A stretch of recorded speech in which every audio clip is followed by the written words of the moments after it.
আসসালামু আলাইকুম সবাইকে। আজকে আমাদের প্ল্যাটফর্মের প্রথম ক্লাসে আপনাদের সবাইকে স্বাগতম। আমি আপনাদের সাথে আছি কেআই ইসলাম। বর্তমানে বুয়েটের মেকানিক্যাল ইঞ্জিনিয়ারিং বিভাগে পড়ছি, এক্স নটরডেম কলেজ, ঢাকা। আজকে আমরা পদার্থবিজ্ঞান নবম দশম শ্রেণীর দ্বিতীয় অধ্যায় গতি অর্থাৎ মোশন চ্যাপ্টারটি নিয়ে আলোচনা করব। এই চ্যাপ্টারের প্রথমেই রয়েছে স্থিতি এবং গতি। তো স্থিতি এবং গতি আমাদের ভালো করে বুঝতে গেলে আগে অবস্থান সম্পর্কে একটি ক্লিয়ার আইডিয়া থাকতে হবে। তো অবস্থান জিনিসটা কি? অবস্থান জিনিসটা হচ্ছে কোনো একটা পয়েন্ট কিংবা কোনো একটা কাঠামো আসলে ঠিক কোন অবস্থায় আছে কিংবা ঠিক কোন পয়েন্টে আছে। তো এটি বুঝতে গেলে আমাদেরকে আগে প্রসঙ্গ বিন্দু এবং প্রসঙ্গ কাঠামো সম্পর্কে খুব ভালো আইডিয়া থাকতে হবে। প্রসঙ্গ বিন্দু কি? কোনো একটি বিন্দু, সেটিকে যদি আমরা স্থির বিবেচনা করে তার সাপেক্ষে অন্য বস্তুর কিংবা অন্য কোনো বিন্দুর গতি বর্ণনা করি, তাহলে সেটি হচ্ছে প্রসঙ্গ বিন্দু। আর কোনো একটি কাঠামোকে আমরা যদি স্থির বিবেচনা করে নিই, তাহলে সেটি হচ্ছে আমাদের প্রসঙ্গ কাঠামো। তো স্থিতি এবং গতি আসলে এটিকে দুইভাবে বর্ণনা করা হয় প্রসঙ্গ কাঠামো কিংবা প্রসঙ্গ বিন্দুর সাপেক্ষে। একটি আছে পরম, আরেকটি হচ্ছে আপেক্ষিক। তো পরম বলতে আমরা বুঝি হচ্ছে সহজ কথায় আসল। যেমন কোনো একটি বিন্দু কিংবা কোনো একটি রেখা কিংবা কোনো একটি বস্তু, সেটা প্রকৃতপক্ষে স্থিতিশীল কিংবা প্রকৃতপক্ষেই গতিশীল, এরকম যদি আমরা বুঝি, তাহলে সেটি হচ্ছে আমাদের পরম গতি কিংবা পরম স্থিতি। কিন্তু প্রকৃতপক্ষে কোনো কিছুই আসলে পরম গতি কিংবা পরম স্থিতি হয় না। আমরা যা কিছু অনুভব করি কিংবা যা কিছু দেখি সবই আপেক্ষিক, কারণ এই মহাবিশ্বের সব কিছুই আলটিমেটলি গতিশীল। তো আপেক্ষিক জিনিসটা সবচেয়ে ভালোভাবে ক্লিয়ার করা যায় এভাবে। সাপোজ ধরা যাক এই একটি ট্রেন এবং সেই সাথে এই একটি ট্রেন, এরা দুইজন, এখানে দুইজন বন্ধু বসে আছে, এখানে একজন এখানে একজন। তো এটি বি বেগে এইদিকে যাচ্ছে এবং এই ট্রেনটিও বি বেগে এদিকে যাচ্ছে। তার মানে তাদের আলটিমেট আপেক্ষিক বেগটা কত? V minus V equals to zero. তাদের আলটিমেট আপেক্ষিক বেগটা কিন্তু হচ্ছে আমাদের শূন্য। তাহলে এই বন্ধুর সাপেক্ষে এই বন্ধু কিন্তু ঠিকই স্থিতিশীল, কিন্তু এখানে যদি আরেকজন বন্ধু ভূপৃষ্ঠে যদি দাঁড়িয়ে থাকে, তার সাপেক্ষে কি এরা দুইজন কি স্থিতিশীল? না। তার সাপেক্ষে কিন্তু এই এ বন্ধু এবং এই বি বন্ধু উভয়ই কিন্তু গতিশীল। তার মানে যা বুঝতে পারতেছি, আপেক্ষিকভাবে এরা একজন আরেকজনের সাপেক্ষে স্থির, আবার অ্যাট দ্য সেম টাইম আপেক্ষিকভাবে অপরজনের সাপেক্ষে এরা দুইজন হচ্ছে আবার গতিশীল। তার মানে মহাবিশ্বে আসলে পরম বলতে কোনো কিছুরই অস্তিত্ব নেই। আমরা যা কিছু ফিল করি কিংবা যা কিছু আসলে দেখি, সবই হচ্ছে আসলে আপেক্ষিক। এবারে আমাদের এই বস্তু জগতে বিভিন্ন প্রকার গতি বিদ্যমান আছে। রৈখিক গতি, ঘূর্ণন গতি, চলন গতি, পর্যায়বৃত্ত গতি, সরল স্পন্দন গতি। রৈখিক গতি হচ্ছে সবচেয়ে সহজ ধরনের গতিগুলোর মধ্যে একটি। যেমন কোনো কিছু যদি একটা সরল রেখা বরাবর, সাপোজ এই বরাবর যদি গতিশীল যদি হয়, এই একটি সরলরেখা বরাবর যদি গতিশীল হয়, তাহলে সেটি হচ্ছে রৈখিক গতি। অর্থাৎ এটি রেখার বাইরে কোনো জায়গায় যাচ্ছে না। যেমন একটি সোজা সড়কে কোনো গাড়ির গতি হচ্ছে রৈখিক গতি। তার মানে রৈখিক গতি হচ্ছে সরলরেখা বরাবর গতিশীল হয়। ঘূর্ণন গতি কি? সাপোজ এই হচ্ছে একটি বিন্দু, এটিকে কেন্দ্র করে একেবারে সমান দূরত্ব বজায় রেখে একটি বস্তু এভাবে ঘুরছে, তার মানে এটাই হচ্ছে আলটিমেটলি ঘূর্ণন গতি। তাহলে যখন কোনো বস্তু কোনো নির্দিষ্ট বিন্দু বা রেখা থেকে বস্তু কণাগুলো দূরত্ব অপরিবর্তিত রেখে ওই বিন্দু বা রেখাকে কেন্দ্র করে ঘুরে, তখন সে বস্তুর গতি হচ্ছে ঘূর্ণন গতি বা বৃত্তাকার গতি। এগুলো থেকে প্রায় বিভিন্ন পরীক্ষায় কোশ্চেন এসে থাকে, এনডিসি অ্যাডমিশন টেস্ট কিংবা এসএসসি পরীক্ষাতেও আসলে এই জিনিসগুলো থেকে কোশ্চেন এসে থাকে। উদাহরণ হচ্ছে বৈদ্যুতিক পাখার গতি এবং ঘড়ির কাঁটার গতি। চলন গতি, কোনো একটি বস্তু যদি এমনভাবে চলতে থাকে যাতে করে বস্তুর সকল কণা একই সময়ে একই দিকে সমান দূরত্ব অতিক্রম করে, তাহলে ওই গতিকে চলন গতি বলে। যেমন এই একটি বস্তু যদি হয়, এখানে এই একটি রেখা, সাপোজ এই একটি রেখা, এদেরকে আমি একটি কণা হিসেবে বিবেচনা করে নিচ্ছি। এখন টি সময় পর এই বস্তুটা যদি এমন একটা অবস্থানে আসে যে এখানে তখন এরকম একটা অবস্থা তার বিদ্যমান আছে। এখন ধরে নিলাম এই কণাটাও এস দূরত্ব অতিক্রম করলো, এই কণাটাও এস দূরত্ব অতিক্রম করলো, এবং তারা কোনোভাবেই কিন্তু এখানে দিক পরিবর্তন করেনি, অর্থাৎ একই দিকে সমান দূরত্ব সমান সময়ে বা একই সময়ে অতিক্রম করেছে। তার মানে এই গতিটাকে আমরা বলবো হচ্ছে চলন গতি। এখানে উদাহরণ দেওয়া আছে যে একখানা বইকে ঘুরতে না দিয়ে ঠেলে টেবিলের এক প্রান্ত থেকে অন্য প্রান্তে নিয়ে গেলে এই গতি চলন গতি হবে, কারণ বইয়ের প্রতিটি কণা সমান সময়ে একই দিকে সমান দূরত্ব অতিক্রম করবে। এবারে পর্যায়বৃত্ত গতি, কোনো গতিশীল বস্তু কণার গতি যদি এমন হয় যে এটি এর গতিপথে কোনো নির্দিষ্ট বিন্দুকে একটি নির্দিষ্ট সময় পরপর একই দিক থেকে অতিক্রম করে, তাহলে সেই গতিকে পর্যাবৃত্ত গতি বলে। এটিকে খুব সহজভাবে এভাবে বোঝা যায়, যেমন এটা যদি একটি ঘড়ি হয়, সাপোজ এখানে আছে আমাদের 2 এর কাঁটাটি, একটা নির্দিষ্ট সময় পরপর কি আমরা মিনিটের কাঁটাটিকে কি এভাবে আবর্তন করতে দেখি না? তাহলে এখন সেটা যদি একটা নির্দিষ্ট সময় পরপর একই দিকে, সাপোজ ধরো এইভাবে গতিশীল হচ্ছে একটা নির্দিষ্ট সময় পরপর, তার মানে তখন আমরা সেটাকে পর্যাবৃত্ত গতি বলবো। এই গতি বৃত্তাকার, উপবৃত্তাকার বা সরলরৈখিক হতে পারে। ঘড়ির কাঁটার গতি, সূর্যের চারদিকে পৃথিবীর গতি, বাষ্প বা পেট্রোল ইঞ্জিনের সিলিন্ডারের মতো পিস্টনের গতি হচ্ছে পর্যাবৃত্ত গতি। পর্যাবৃত্ত গতি সম্পন্ন কণা যে নির্দিষ্ট সময় পরপর নির্দিষ্ট বিন্দুকে নির্দিষ্ট দিক দিয়ে অতিক্রম করে, সেই সময়টিকে পর্যায়কাল বলে। এখানে আসলে না বোঝার মতো কিছুই নেই, যে ওই যে নির্দিষ্ট সময় পরপর, সাপোজ টি সময় পরপর যদি ওই যে ওই 2-এর ঘরটাকে যদি মিনিটের কাঁটাটা যদি অতিক্রম যদি করে, তাহলে ওই টি সময়টাকে আমরা তখন পর্যায়কাল ধরে নেব। স্পন্দন গতি, স্পন্দন গতিও টাইপ অফ পর্যায়বৃত্ত গতি। সাপোজ আমরা যে ওই যে পেন্ডুলাম দেখেছি, তো পেন্ডুলামটা সাপোজ এই যে শুরুর দিকে এখানে ছিল, তারপরে এখানে আমরা একদিকে একটু টেনে ধরলাম, তারপরে আমরা পেন্ডুলামটাকে এইভাবে ছেড়ে দিলাম, তো তখন আমাদের এই যে পেন্ডুলামটা এই অবস্থানে আসলো। তার মানে তখন কি T/2 পরিমাণ সময়ে সেই অবস্থানে আসলো, তারপরে কি আবার বিপরীত দিকে সে ব্যাক যাবে না পরবর্তী T/2 সময়? তাহলে সর্বমোট পর্যায়কাল কিন্তু তার T/2 plus T/2 equals to টি, সর্বমোট পর্যায়কাল হচ্ছে তার টি।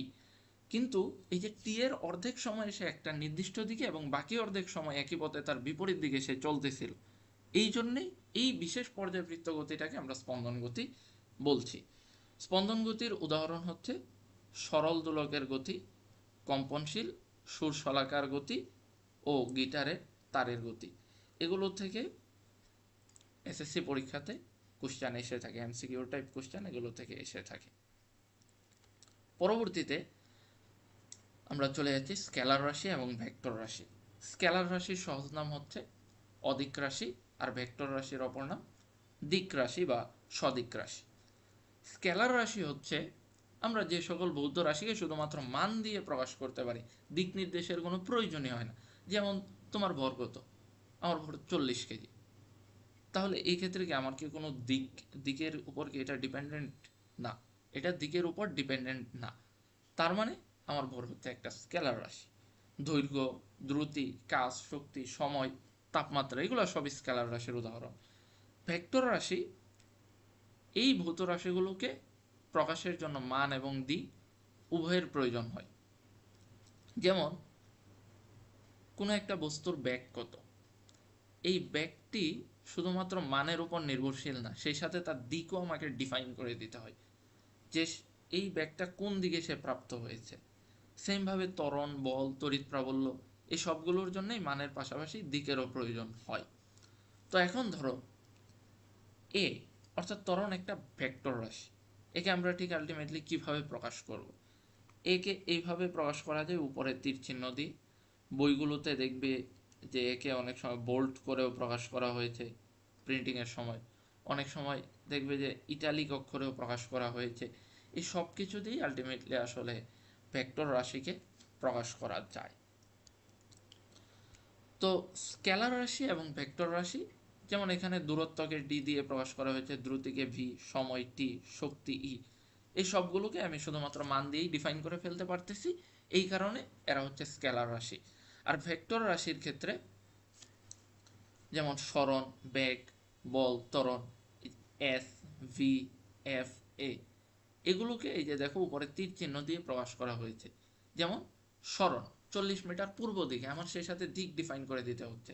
এভাবে 30 ms ইনভার্সন উত্তর দিকে দিক ডিফাইন করে দেওয়া লাগতেছে। 100 নিউটন উপরের দিকে দিক ডিফাইন করে দেওয়া লাগতেছে। 9.8 ms ইনভার্স টু নিচের দিকে দিক ডিফাইন করে দেওয়া লাগছে। তো এইবারে আছে দূরত্ব ও সরণ, ডিস্টেন্স অ্যান্ড ডিসপ্লেসমেন্ট। দূরত্বটা আসলে কি? দূরত্ব হচ্ছে, আমি কনসেপচুয়ালি যদি বোঝাইতে যদি চাই, সাপোজ এই এ পয়েন্ট, এটা হচ্ছে বি পয়েন্ট, এটা হচ্ছে সি পয়েন্ট, এই দূরত্ব এস, এই দূরত্ব s/2। তো তাহলে আমরা যদি বলি একটি গাড়ি এখানে এ থেকে যাত্রা শুরু করে সিতে পৌঁছিয়েছে, তাহলে তার অতিক্রান্ত দূরত্ব কত? তাহলে আলটিমেটলি তার অতিক্রান্ত দূরত্ব কিন্তু হচ্ছে এস প্লাস s/2, অর্থাৎ 3s/2। এটি হচ্ছে তার অতিক্রান্ত দূরত্ব, এটি তার অতিক্রান্ত দূরত্ব। এখন সেমভাবে আমি যদি এটিকে সমকোণ করে দিই, সাপোজ এখানে এস, এটা বি পয়েন্ট, এটা সি পয়েন্ট, এটা s/2। তো এই উভয় ক্ষেত্রেই সরণ কিন্তু হচ্ছে, অতিক্রান্ত সরণ হচ্ছে এসি। অর্থাৎ এই ক্ষেত্রে আমি যদি বলি, এই ক্ষেত্রে সরণটা, প্রথম ক্ষেত্রে সরণ বের করতে গেলে, সরণ এসে বের করতে গেলে উচ্চতর শ্রেণীর ইন্টারমিডিয়েটের ত্রিকোণমিতির নলেজ লাগবে, তাই আমি আর ওইদিকে যাচ্ছি না। তো আমি সহজভাবে এই সমকোণী ত্রিভুজ দিয়ে যদি বুঝাইতে যদি চাই, তো তখন সরণটাকে আমি যদি এক্স ধরে নিই, তাহলে ওই ক্ষেত্রে x² equals to s² plus s²/4। তাহলে এই ক্ষেত্রে তখন আমার আসতেছে 5s²/4। তার মানে x এর মান কত আসতেছে? x ইকুয়ালস টু আমার এই ক্ষেত্রে আসতেছে √5s/2। তো এখানে আরেকটি শর্ট নোট যেটা আছে, সেটা হচ্ছে ab ইকুয়ালস টু -b। আমরা ভেক্টর হিসেবে এদেরকে এভাবে প্রকাশ করতে পারি।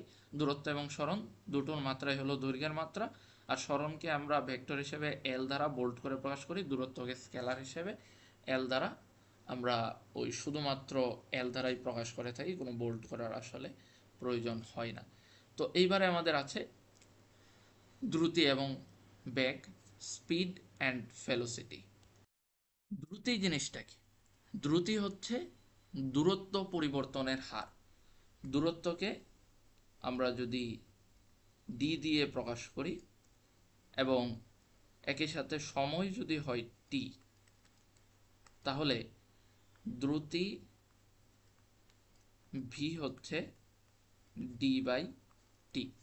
তো সহজ হিসাবে এটির মাত্রাটাও হচ্ছে V equals two l/t equals to lt inversion. তার মানে দ্রুতিও কিন্তু একই সাথে স্কেলার রাশি, কারণ এখানে দূরত্ব এবং সময় দুটোই যেহেতু স্কেলার, তার মানে আলটিমেটলি আমার দ্রুতিও হচ্ছে স্কেলার রাশি। তো দ্রুতির সাথে সংশ্লিষ্ট আরো দুইটি টার্ম আছে, গড় দ্রুতি। গড় দ্রুতি হচ্ছে যে আমি টোটাল অতিক্রান্ত দূরত্ব, সেটা যে কোনো দিকে হতে পারে, যে কোনো দিকে। সাপোজ এরকম একটু আগে আমি ঠিক যেটা দেখালাম, এখানে কিন্তু দিকের পরিবর্তন হচ্ছে, তারপরেও s r s by two. এখানে কিন্তু আমি এই যে এটা যদি সে টি সময় অতিক্রম যদি করে, তাহলে সেই ক্ষেত্রে তার দ্রুতি হবে হচ্ছে 3s/2t। জাস্ট দূরত্ব যেটা আছে s+s/2, সেটিকে আমি টি দিয়ে ভাগ দিয়ে দিলে আমি কিন্তু আমার সেই দ্রুতি আসলে পেয়ে যাচ্ছি। তো এটাই হচ্ছে আলটিমেটলি গড় দ্রুতি। তার মানে গড় দ্রুতিও হচ্ছে টোটাল অতিক্রান্ত দূরত্ব ডিভাইড বাই সময়। সেই সাথে সেখানে আরও কিছু টার্ম আছে, সমদ্রুতি এবং অসমদ্রুতি। কোনো বস্তুর গতিকালে যদি কখনো দ্রুতির মানের কোনো পরিবর্তন না হয়, অর্থাৎ বস্তুটি যদি সর্বদা সমান সময়ে সমান দূরত্ব অতিক্রম করে, তাহলে সেটিকে আমরা সুসমদ্রুতি বা সমদ্রুতি বলবো। আর যদি সমান সময়ে বস্তু সমান দূরত্ব অতিক্রম না করে, তাহলে ওই দ্রুতিকে আমরা অসমদ্রুতি বলবো। তাহলে এই যে এখানে ওই যে একটু আগে যা বললাম যে গড় দ্রুতির মেইন ডেফিনিশনটা দেওয়া আছে, অতিক্রান্ত মোট দূরত্বকে সময় দিয়ে আমরা যদি ভাগ যদি করি, তাহলে প্রতি একক সময়ে অতিক্রান্ত যে দূরত্ব পাওয়া যায় সেটাই হচ্ছে আলটিমেটলি গড় দ্রুতি। আরেকটি টার্ম আছে, সেটি হচ্ছে তাৎক্ষণিক দ্রুতি। তাৎক্ষণিক দ্রুতি হচ্ছে, আমি যদি তাৎক্ষণিক দ্রুতির ডেফিনিশন যদি দিতে যদি চাই, তাৎক্ষণিক দ্রুতি তাৎক্ষণিক দ্রুতি হচ্ছে কোনো বিশেষ মুহূর্তে স্বল্প সময় ব্যবধানে দূরত্বকে সময় দিয়ে ভাগ করলে যে দ্রুতিটা পাওয়া যায় সেটি হচ্ছে তাৎক্ষণিক দ্রুতি। এখন তাৎক্ষণিক দ্রুতি মেইনলি হচ্ছে ইন্টারমিডিয়েটের পড়াশোনা, তারপরে একটু ধারণা দিয়ে রাখি। সাপোজ কোনো একটা বস্তু অতিক্রান্ত দূরত্বটাকে, এটা কোনো নির্দিষ্ট দিকে আসলে না, অতিক্রান্ত দূরত্ব এতটুকুকে আমি ডিএস দিয়ে প্রকাশ করলাম এবং এই সময়টা ধরে নিলাম হচ্ছে ডিটি। তাহলে এই যে তাৎক্ষণিক দ্রুতি v, v equals to ds by dt. তার মানে আমার এস এর ফাংশন যদি দেওয়া যদি থাকে, আমি অনায়াসেই তাৎক্ষণিক দ্রুতি v equals to ds by dt বের করে ফেলতে পারবো, যেটার জন্য আমাদের আসলে ডিফারেন্সিয়াল ক্যালকুলাস সম্পর্কে ধারণা থাকতে হয়। এগুলো আমরা ইন্টারমিডিয়েটে উঠলে বিস্তারিত জানতে পারবো। এবারে বেগ জিনিসটা আসলে কি, আমি এখানে বেগ জিনিসটা যদি বোঝাইতে যদি চাই, তাহলে একটু আগে যে এক্সাম্পলটা আমি দিয়েছিলাম যে এখানে এস আর s/2, তার মানে এটা হচ্ছে তার সরণ। তাহলে সরণ আমার ঠিক কত আসতেছে, এই যে এখানে আমি একটু আগে ঠিক যে জিনিসটা দেখেছিলাম, সরণ আসছিল হচ্ছে আমার √5s/2। তাহলে আমি যদি এই সেম সিস্টেমে আমি √5s/2 যদি আমি এখানে যদি বসাই, √5s/2 এটা হচ্ছে সরণ, তাহলে আমি এখানে পেয়ে যাব বেগ। তার মানে বেগ ইকুয়ালস টু সরণ বাই সময়। তাহলে এই ক্ষেত্রে কিন্তু একটু আগে যেটা হয়তো 3s/2t ছিল বেগ, সরি মানে দ্রুতি, এখন আমরা বেগটা পেয়ে যাব √5s/2t। তাহলে এখন আশা করি বুঝা গেল যে দ্রুতি এবং বেগ যে আসলে সেম জিনিস না। এটা একটা এক্সাম্পলের মাধ্যমে আসলে আমরা সেটা বুঝতে পারলাম। তো বেগের মাত্রা আসলে দ্রুতির মাত্রারই সমান। দ্রুতির মাত্রা যেমন এলটি ইনভার্স ওয়ান, বেগের মাত্রাও হচ্ছে আলটিমেটলি এলটি ইনভার্স ওয়ান। তো গড় বেগ আসলে কি? গড় বেগ হচ্ছে আলটিমেটলি, আমি একটা এক্সাম্পলের মাধ্যমে বোঝাতে চাই। যেমন ধরা যাক যে এ থেকে একটি বস্তু বিতে গেল এস দূরত্ব অতিক্রম করে, তারপর সে আবার এতে ব্যাক করলো সেম এস দূরত্ব অতিক্রম করে টি সময়। তাহলে বেগ হচ্ছে, বেগ আমার কত হবে? বেগ কিন্তু হবে আমার 0 ms/1। তো এর আগে এককটা সম্পর্কেও বলে নেই, এই উভয়ের এককই কিন্তু হচ্ছে আলটিমেটলি ms/1। এটা হচ্ছে এদের উভয়েরই একক, এদের উভয়ের এককই হচ্ছে ms/1। তাহলে এই এক্সাম্পল যেটা আছে, এই এক্সাম্পলে আমরা বেগ পাচ্ছি 0 ms/1, বাট দ্রুতি কি আমরা পাচ্ছি? দ্রুতি পাচ্ছি কিন্তু আমরা 2s/t ms/1। এখন গড় দ্রুতি যেমন আছে গড় বেগও আছে। তো গড় বেগের ক্ষেত্রে জাস্ট কি করতে হবে, টোটাল অতিক্রান্ত সরণ। এখানে টোটাল অতিক্রান্ত সরণ বলতে আমি আঁকাবাঁকা যেই পথেই যাই, আলটিমেটলি আমার যে সরণ যেটা আছে সে সরণকে আমার সময় দিয়ে ভাগ করলে আমি গড় বেগ পেয়ে যাব। এখন তাৎক্ষণিক বেগটা আসলে কি? ওইখানে যেমন আমরা তাৎক্ষণিক দ্রুতির ক্ষেত্রে ডিএস বাই ডিটি করেছিলাম, বা ডিডিটি অফ এস আসলে আমরা এটাকে বলি। তো এটা কিন্তু আলটিমেটলি আমি সরণের কেসেই দেখিয়েছিলাম যে একটা নির্দিষ্ট রেখা বরাবর। তো দ্রুতির ক্ষেত্রে সেটা আঁকা বাঁকা পথেও নেওয়া যায়, বাট উপরে আমি আসলে যে এক্সাম্পলটা দিয়েছি সেটা তাৎক্ষণিক দ্রুতির ক্ষেত্রেও যায়, তাৎক্ষণিক বেগের ক্ষেত্রেও যায়। এবারে আছে সমবেগ এবং অসমবেগ। তাহলে সমবেগ এবং অসমবেগের জিনিসটা ক্লিয়ার হবে আমাদের ত্বরণ আলোচনা করতে গিয়ে। তো ত্বরণের ক্ষেত্রে আমরা ত্বরণের আগে সমবেগ সম্পর্কে একটু জেনে নিই। আসলে সমবেগ জিনিসটা হচ্ছে নির্দিষ্ট সময় পর পর যদি কোনো বস্তুর বেগ আসলে বা বেগের মান সেম থাকে, তাহলে সেটাকে আমরা বলি সমবেগ। যেমন ধরো একটা বস্তু 1 সেকেন্ড পরও তার বেগ ভি, 2 সেকেন্ড পরও তার বেগ ভি, তার মানে আলটিমেটলি এই জিনিসটাকে আমরা বলবো হচ্ছে সমবেগ। এখন সমবেগের ক্ষেত্রে অতিক্রান্ত দূরত্বটা আসলে ঠিক কীভাবে হিসাব করবো, আমরা এখান থেকে ডেফিনেশনটা আসলে দেখে যাই। 1 সেকেন্ডে সে ভি বেগে যাচ্ছিল, 2 সেকেন্ডের সময় সে ভি বেগে যাচ্ছিল, তার মানে 3 সেকেন্ড, 4 সেকেন্ড, 5 সেকেন্ড, 10 সেকেন্ড যাই হোক, সে আমি ধরে নিচ্ছি যে সে ভি বেগে যাচ্ছে। তাহলে সমবেগের ক্ষেত্রে তার অতিক্রান্ত দূরত্ব হচ্ছে অতিক্রান্ত দূরত্ব এস ইকুয়ালস টু ভিটি। তো আমাকে যদি বলে যে তার 2 সেকেন্ড পর অতিক্রান্ত দূরত্ব কত, তাহলে সেই ক্ষেত্রে ভি ইন্টু টু আমরা বের করবো হচ্ছে 2v মিটার। আশা করি এই জিনিসটা ক্লিয়ার। তো অসমবেগ কি? অবশ্যই বোঝা যাচ্ছে যে 1 সেকেন্ড পর ভি হলে 2 সেকেন্ড পর হয়তো 2v, 3v, 4v। তো অসমবেগের ক্ষেত্রেই আলটিমেটলি আমার সেই ত্বরণের কনসেপ্টটা এসে থাকে। তো ত্বরণের কনসেপ্ট আমাদের বুঝতে গেলে ত্বরণের সহজ ডেফিনিশন আমরা যদি চাই, তাহলে সেটাকে এভাবে বলা যায় যে বেগের পরিবর্তনের হার তথা একক সময়ে বেগের পরিবর্তনই ত্বরণ। একক সময়ে বেগের পরিবর্তনই ত্বরণ। তো ধরো টি সময়ে আমার টি সময় আগে, অর্থাৎ সাপোজ ধরো টি নট সময়ে কোনো বস্তুর বেগ ছিল ইউ, টি নট প্রাইম সময়ে কোনো বস্তুর বেগ হয়ে গেল ভি। এগুলো প্রত্যেকটাই কিন্তু ভেক্টর রাশি। সো আমরা দিন শেষে দেখব যে ত্বরণও আসলে একটা ভেক্টর রাশি। তো আমি এই জন্য এগুলোর উপরে ভেক্টর সাইন দিয়ে নিচ্ছি। তাহলে টি ইকুয়ালস টু যদি হয় টি নট প্রাইম মাইনাস টি, তার মানে টি সময়ে আমার বেগের পরিবর্তন কত, ভি মাইনাস ইউ। সুতরাং 1 সেকেন্ড সময়ে আমার বেগের পরিবর্তন ভি মাইনাস ইউ বাই টি। এই জিনিসটাকেই আলটিমেটলি আমরা বলবো হচ্ছে ত্বরণ এ। তাহলে দেখাই যাচ্ছে ভেক্টর, এবং সেটাকে আমরা একটা স্কেলার রাশি দিয়ে ভাগ করেছি, তার মানে আলটিমেট ত্বরণ এও হচ্ছে একটি ভেক্টর রাশি।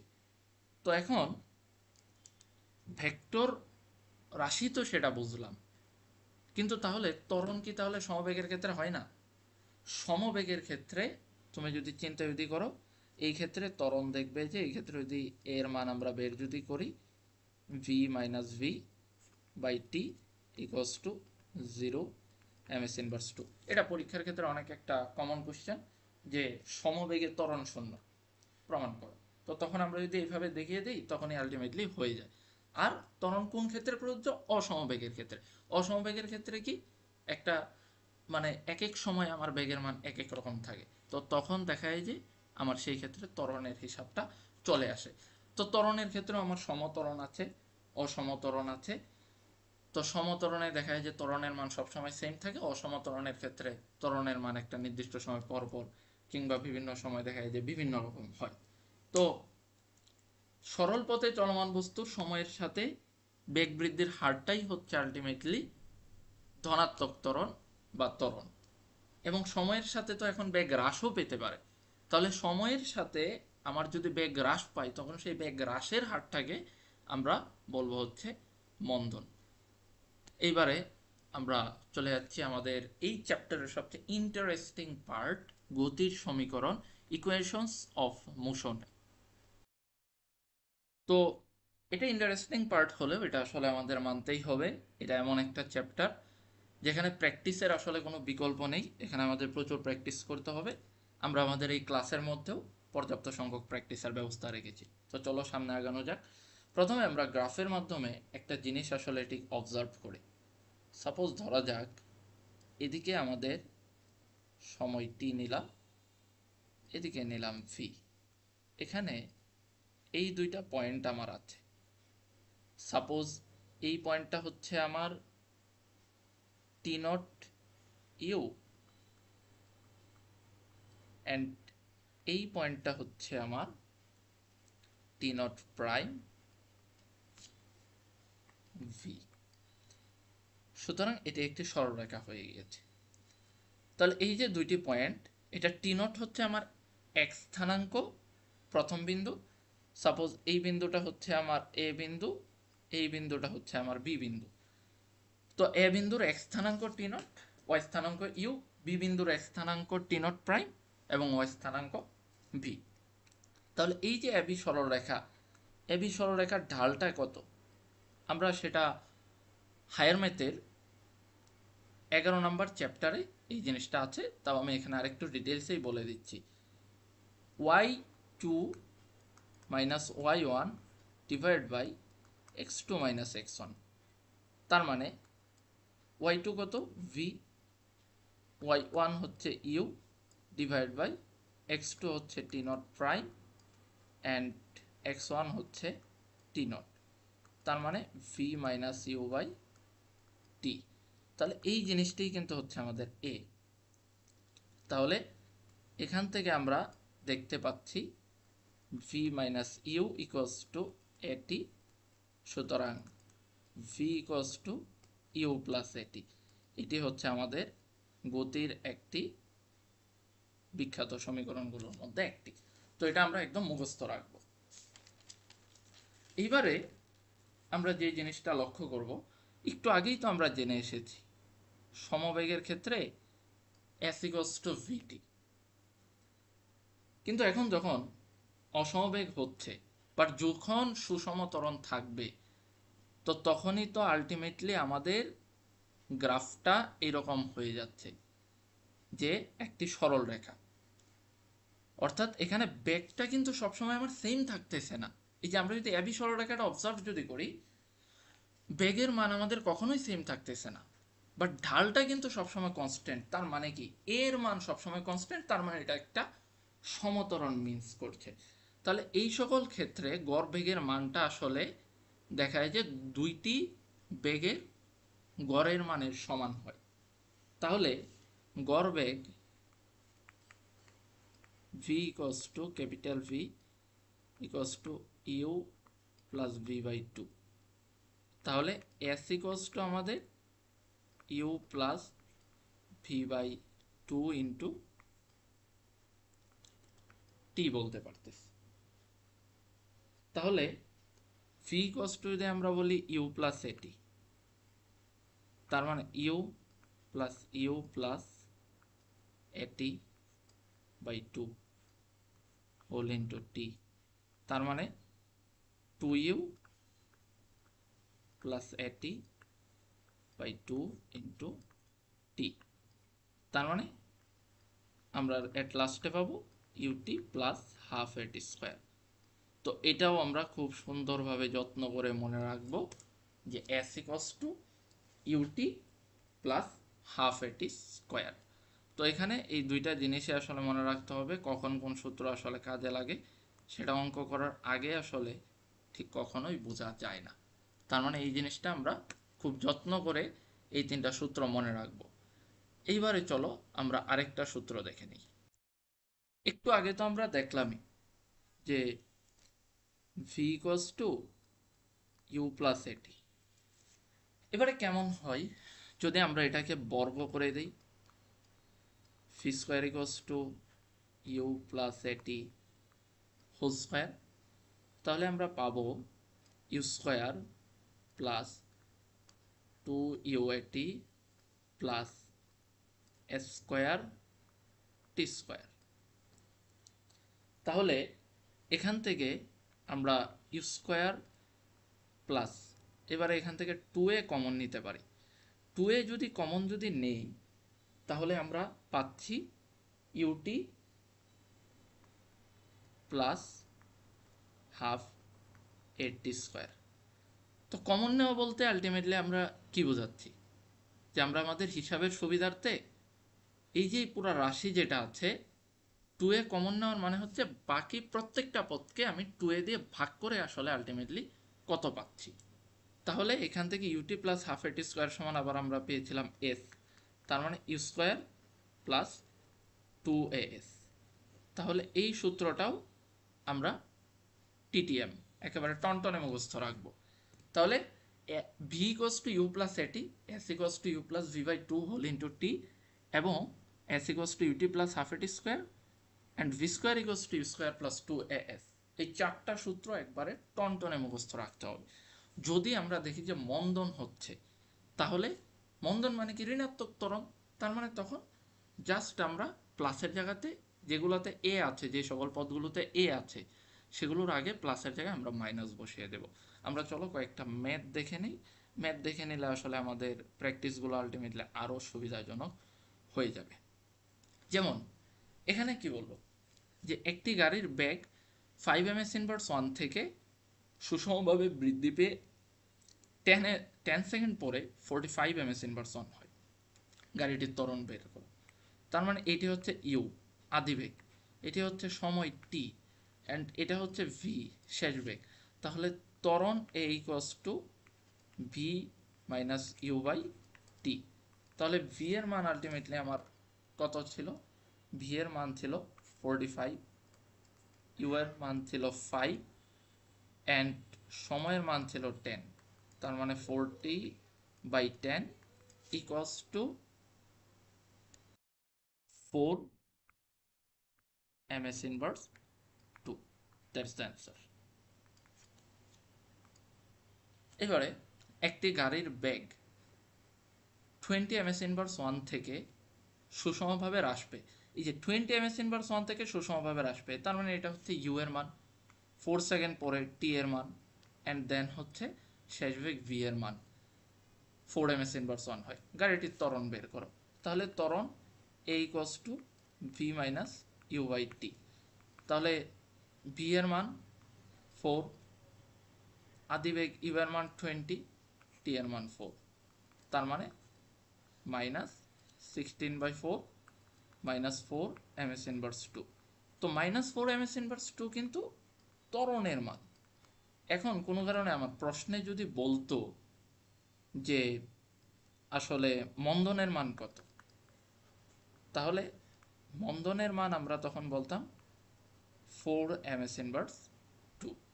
তাহলে তোমাদের কাছে এখন আমার প্রশ্ন, এই যে আমরা 2.1-এ যে অঙ্কটা করে এসেছিলাম যে এর মান বা ত্বরণের মান 4 ms ইনভার্স 2, তোমরা আমাকে কমেন্ট সেকশনে কিংবা আমার হোয়াটসঅ্যাপে তোমরা নক দিয়ে আসলে জানাবে যে আলটিমেটলি এখানে আমার মন্দনের মান কত। এটা তোমাদের জন্য আমার প্রশ্ন থাকলো যে মন্দন ইকুয়ালস টু কত, এটা তোমরা বের করবে। এবারে আমরা আরেকটি অঙ্কে চলে যাচ্ছি, যে স্থির অবস্থান থেকে স্থির অবস্থান থেকে চলন্ত একটি গাড়িতে 2 ms ইনভার্স 2 ত্বরণ প্রয়োগ করা হলো। তাহলে স্থির অবস্থান মানেই কি, আদিবেগ ইউ সমান 0 ms ইনভার্স 1, 2 ms ইনভার্স 2 ত্বরণ প্রয়োগ করা হলো, তার মানে এর মান এ, এবং এর বেগ 20 ms ইনভার্স 1 হলো, তার মানে কি আলটিমেটলি এটা হচ্ছে কি ভি এর মান, কত সময় ধরে এর উপর মানে ত্বরণ প্রয়োগ করা হয়েছিল। তাহলে সময়টা জানতে চাইছে, তার মানে টি এর মান বের করতে বলছে। তাহলে a equals to v minus u by t. তাহলে এ এর মান কত? 2, অ্যান্ড ভি এর মান কত আমার? 20 minus 0 by t. 2t equals to 20, তো t equals to 20 by 2 equals to 10 second. তার মানে 10 সেকেন্ড ধরে আমার এটার উপর ত্বরণ প্রয়োগ করা হয়েছিল। এইবারে আমরা পরবর্তী যেই ম্যাটটার দিকে যাব সেটা হচ্ছে 54 কিলোমিটার পার আওয়ার বেগে চলন্ত একটি গাড়িতে 5 সেকেন্ড যাবত 4 ms ইনভার্স 2 ত্বরণ প্রয়োগ করা হচ্ছিল 54 কিলোমিটার পার আওয়ার। তার মানে এটা হচ্ছে আমার ইউ এর মান একটি গাড়িতে 5 সেকেন্ড যাবত, তার মানে টি এর মান 4 ms ইনভার্স 2, এটা হচ্ছে ত্বরণ এ এর মান। গাড়িটির শেষ বেগ কত এবং ত্বরণকালে কত দূরত্ব সেটি আসলে অতিক্রম করবে। তো এখানে সবকিছুই মিটার এবং সেকেন্ডে আছে, আসলে মিটার সেকেন্ড এককে আছে, তো আমরা কিলোমিটার পার আওয়ার থেকে আগে আমরা মিটার সেকেন্ড জাতীয় ইউনিটে অর্থাৎ ms ইনভার্স 1-এ কনভার্ট করব। তাহলে কনভার্সনটাও আসলে দেখে নেওয়া যাক। তো ইউ ইকুয়ালস টু 54, তো আমার কি আছে? Kilometre per hour. তার মানে 54 1 কিলোমিটারে 1000 মিটার, 1 ঘন্টায় 3600 সেকেন্ড, তার মানে ms ইনভার্স 1। তাহলে এখান থেকে আমাদের আলটিমেটলি রেজাল্টটা আসতেছে 15 ms ইনভার্স 1। আমাদের জন্য অঙ্ক অনেক সোজা হয়ে গেল। তাহলে বলছে যে শেষ বেগ ভি কত? তো আমরা কি শিখিয়েছিলাম? V equals to u plus a t. তাহলে ইউ কত? 50, এ এর মান 4 অ্যান্ড টি এর মান 5। তার মানে 20 আর হচ্ছে 15, 35 ms ইনভার্স 1। এই হচ্ছে আমার একটা অ্যান্সার। তো অঙ্ক কিন্তু এখানেই শেষ না। আমার কাছে আরেকটা জিনিস জানতে চাইছে যে ত্বরণকালে, এই যে 5 সেকেন্ড যাবত আমি ত্বরণ প্রয়োগ করছি, ত্বরণকালে সে কি পরিমাণ দূরত্ব অতিক্রম করছে। সো এখানে আমরা বেশিরভাগই যে জিনিসটা আসলে ভুল করব, আমরা করে দিব কি 5 ইন্টু 35, কিন্তু আলটিমেটলি সেটা কিন্তু রং অ্যান্সার। কি কারণে রং অ্যান্সার? কারণ হচ্ছে এখানে একবার আদি বেগ ছিল 15 ms ইনভার্স 1, 5 সেকেন্ড পরে আমার সেটা হয়ে গেছে হচ্ছে 35 ms ইনভার্স 1। সো এখন আমি চাইলে s equals to u plus v by 2 whole into t এটাও ইউজ করতে পারি, আবার ut প্লাস হাফ এটি স্কোয়ার এটাও ইউজ করতে পারি। তো অ্যাজ ইউ উইশ, যেভাবে ইচ্ছা সেভাবেই করতে পারো, বাট সাবধান, s equals to vt use করা যাবে না।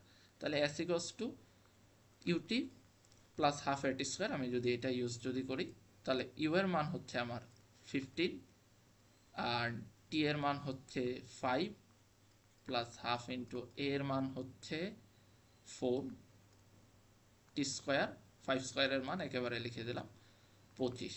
তাহলে আমার আলটিমেট রেজাল্টটা আসতেছে 125 মিটার। এটাই আসতেছে আমার আলটিমেট রেজাল্ট 125 মিটার।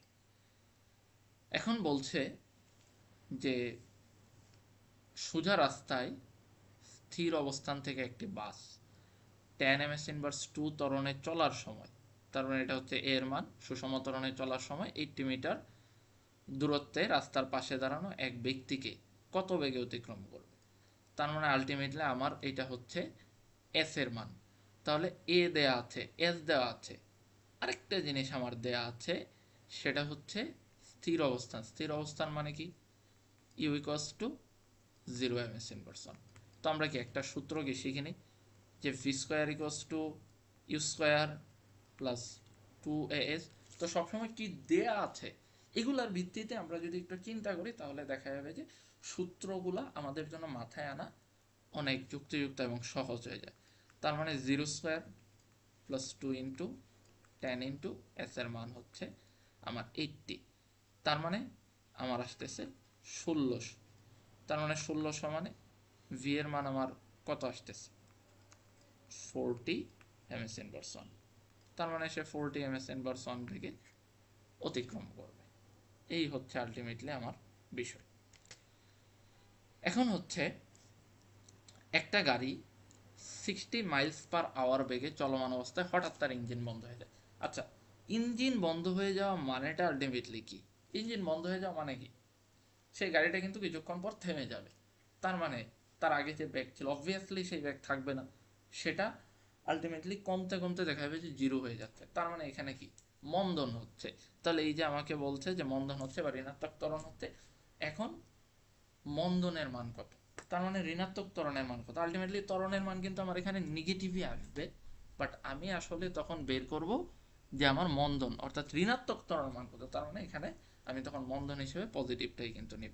আচ্ছা, 1 মাইলে আমরা জানি 1.6 কিলোমিটার, তার মানে 1600 মিটার আলটিমেটলি আমার মান আসতেছে। তাহলে আদিবেগ ইউ এর মানটা আমার আলটিমেটলি কত আসতেছে? আদিবেগ ইউ এর মান আলটিমেটলি আমার এখানে আসছে হচ্ছে তোমার 60 × 1 মাইলে আমার হচ্ছে 1600 মিটার, 1600 / 1 ঘন্টায় 3600 সেকেন্ড। তার মানে এত ms−1। আলটিমেটলি আমার তখন মান আসতেছে 26.67 ms−1। তো এর পরবর্তীতে এটা হচ্ছে আমার আদি বেগের মান। তো ইঞ্জিনটা বন্ধ হয়ে গেছে, তার মানে শেষ বেগের মান আমার হচ্ছে 0 ms−1। তো এখানে বলছে যে গাড়িটি তখন থামতে 5 মিনিটস সময় নেয়। তার মানে টি এর মান 5 মিনিট, তাহলে 1 মিনিটে 60 সেকেন্ড। তার মানে 300 সেকেন্ড হচ্ছে আমার এটার মান। তাহলে টি এর মান 300 সেকেন্ড। এখন আমাকে কি বের করতে বলছে? এর মান বের করতে বলছে। আগে তো আমার মন্দন বের করতে গেলে তো আগে এর মানে বের করতে হবে। তাহলে a equals to v minus u by t. তাহলে ভি কত? 0 মাইনাস ইউ কত আসতেছে আমার? ইউ আসতেছে হচ্ছে 26.67। টি এর মান আসতেছে আমার 300। তাহলে মানটা অবভিয়াসলি আমার নেগেটিভ আসবে। তো মানটা আমাদের আসতেছে -0.089 ms/2। এটা হচ্ছে আমাদের ত্বরণের মান, কিন্তু ত্বরণের মানটা আলটিমেটলি আমার নেগেটিভ এসে পড়ছে। তার মানে মন্দনের মান কত? 0.089 ms/2। এটাই হচ্ছে আমাদের আলটিমেটলি মন্দনের মান। তো মন্দনের মান 0.089 ms/2, আমাদের এটাই হচ্ছে আলটিমেটলি অ্যান্সার। তো আমাদের আজকের ক্লাস এটা ছিল হচ্ছে আমাদের দ্বিতীয় অধ্যায় চ্যাপ্টার 2 যেটা, সেটার আমাদের পার্ট 1। আমরা এটার উপরে মেইন বই ভিত্তিক আরেকটি ক্লাস নেব। তো আমাদের পার্ট 1-এর আজকের ক্লাস এই পর্যন্তই। আমরা রেগুলারলি চেষ্টা করব ক্লাস আপলোড দেওয়ার জন্য, এবং যাতে পদার্থবিজ্ঞান নবম দশম শ্রেণীর বই যাতে মোটামুটি মেইন বই ভিত্তিক প্রোগ্রামটি আগে শেষ করে তারপর হচ্ছে আমরা চেষ্টা করব বিভিন্ন বোর্ড পরীক্ষার সমাধান যেগুলো আছে সেগুলো নিয়ে আলোচনা করতে। তো আমাদের পরবর্তী আপডেটেড ভিডিওগুলো পেতে আমাদের চ্যানেলটি সাবস্ক্রাইব করে নাও এবং পাশে থাকা বেল আইকনটি অবশ্যই প্রেস করে নেবে, এবং এটি তোমাদের বন্ধুদের সাথে শেয়ার করে দাও। এবং যে কোনো ধরনের কমপ্লেইন কিংবা অন্য যে কোনো কিছু থাকলে আমাদের এই হোয়াটসঅ্যাপ নাম্বারে যোগাযোগ করতে পারো। সবশেষে সবাইকে ধন্যবাদ জানিয়ে আজকের ক্লাস এখানেই সমাপ্ত করছি। আসসালামু আলাইকুম, আল্লাহ হাফেজ।